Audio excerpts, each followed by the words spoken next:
Okey, bismillahirrahmanirrahim. Tajuk seterusnya adalah huruf hamzah tiga suku. Huruf hamzah tiga suku ni ada sedikit maksudnya perlu yang kamu tahu dengan teliti ya. Huruf hamzah tiga suku. Perhati hamzah tiga suku ialah huruf pada kedudukan huruf hamzah pada kedudukan 3/4 ketinggian huruf. Alif ia digunakan pada fungsi seperti berikut. Kata dasar yang diakhiri bunyi vokal A menerima imbuhan an dan I. Maksudnya secara okey tak apalah. Okey, kedua contohnya apa? Imbuhan an, celaan, bacaan, kebendaan, kesukaan.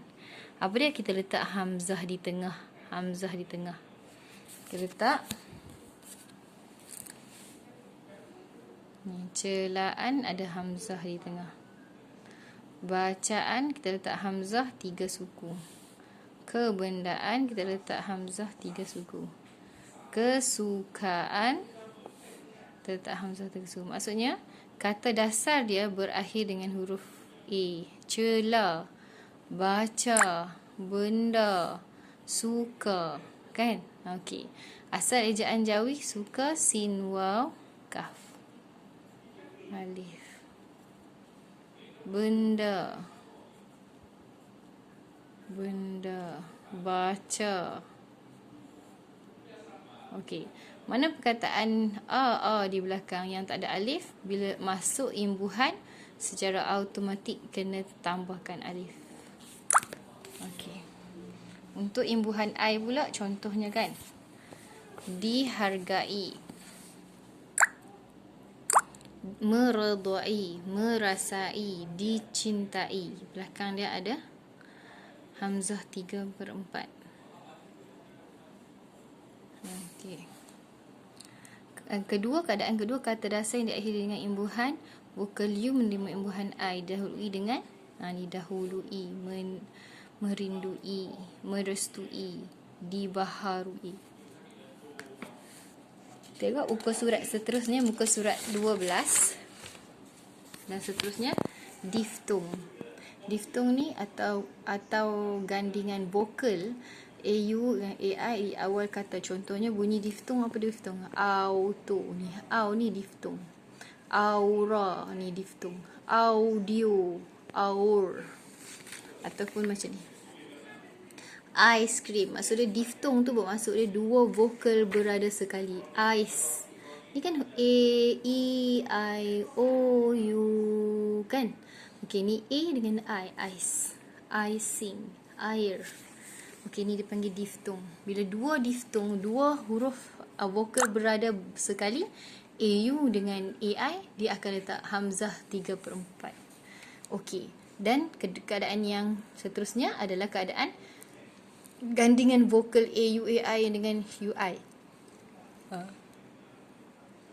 Macam tu. Seterusnya, jika hendak diletakkan hamzah di antara dua vokal dan bergandingan, maka terhasillah kata lain kalau kita tak letak jadi lain. Contohnya baung jadi bawang. Kan? Laut kalau kita tak letak hamzah dia jadi lawat. Saing, kita bersaing kan? Bersaing tu maksudnya berlumba-lumba. Boleh dibaca jadi sayang. Okey, lain kalau kita letak hamzah kan jadi layan. Dia lain tapi dia jadi layan. Dia salah kan? Okey. Sebab tu dia letak hamzah. Dan keadaan seterusnya ialah kata pinjaman bahasa Arab yang mengandungi hamzah tunggal di tengah kata hendaklah ditulis dengan hamzah tiga suku. Contohnya mu'min, muazzin, mu'alaf, mu'tama. Kata pinjaman bahasa Arab yang mengandungi hamzah tunggal di tengah kata hendak dieja tiga suku. Ni kata pinjaman bahasa Arab. Maksud dia bukan kata Arab. Contohnya macam wudu, doa, tu perkataan Arab, dia bukan pinjaman, memang kita pakai. Tapi kalau mu'alaf kan, dia memang dia asal bahasa Arab, tapi kita jadikan dia sebagai bahasa Malaysia. Tu kata pinjaman. Nama khas biasanya nama bukan Melayu. Contohnya ong, ong. Okey. Dan seterusnya kita tengok muka surat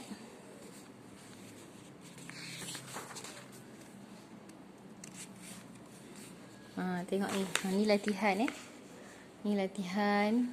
Lepas tu ni latihan. Okey. Ni tahukah anda semua perkataan bahasa Melayu dan sebagainya kata pinjaman bahasa Arab yang mengandungi huruf hamzah, di tengah perkataan hendaklah ditulis hamzah 3 suku. Okey, amalkan sentiasa mengurus masa dengan baik. Allahu akbar. Ini adalah salah satu nikmat yang paling besar, mengurus masa dengan baik.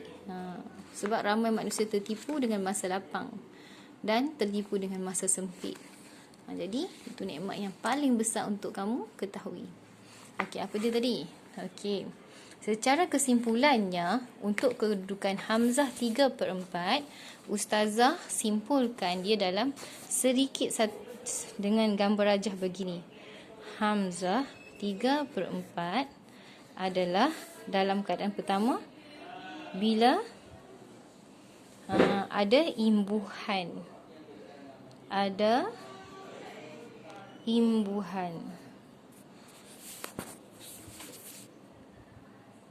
Ada imbuhan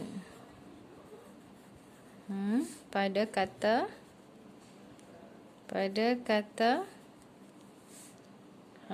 akhir, kata akhir atau awal bunyi a.